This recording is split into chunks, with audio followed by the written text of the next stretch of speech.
আমার ছেলে 2008-এ মারা গেছে। যেদিন মারা গেছে তার 6 দিন পরে আমার ইউরোপ সফর ছিল, এন্টার ইউরোপ। আমার ভিসার জন্য আমি জার্মানি এমবেসিতে গেছি, তো আমার লঙ্গি পড়া, কেন ছেলে মারা গেছে 6-7 বছর, যাকে নিয়ে চিকিৎসা করছি জানেন তো আপনারা।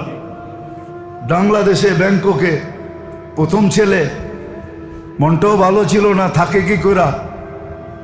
তা আমার লুঙ্গি পড়া ছিল, পানের ডাব্বা হাতে ছিল, আমি পান খাইতেছিলাম, জামায় বুতামও ভালো মতো লাগানো ছিল না। আমি যখন জার্মানি এমবেসিতে ঢুকি, তো যারা বৈশা আছে ভিসার জন্য সবাই আমার দেখা খিলকিলায় হাসা দিছে, যে দেখো মোল্লা এসে, চেহারার অবস্থা কি, এ আসছে জার্মানির ভিসা নিতে, তাও সেনজিন।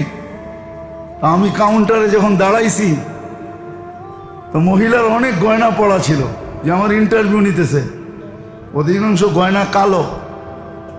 তা আমাকে জিজ্ঞেস করতেছে কি করো, আমি কি ব্যবসা, কি ব্যবসা, এই ব্যবসা। আমার গয়নাগুলা কালো হয়ে যায় কেন? আমি বললাম তুমি পারফিউম বেশি ব্যবহার করো, তো স্প্রের কারণে গয়না কালো হয়ে গেছে। আমিগুলো হোয়াট করবো কি দিয়ে, পরিষ্কার করবো কি দিয়ে? আমার কারখানায় আসো, এত দূর যাওয়ার তো সম্ভব না, তুমি ঘরোয়াভাবে বলো। আমি বললাম যে ঘরোয়াভাবে এইভাবে তুমি পরিষ্কার করতে পারো।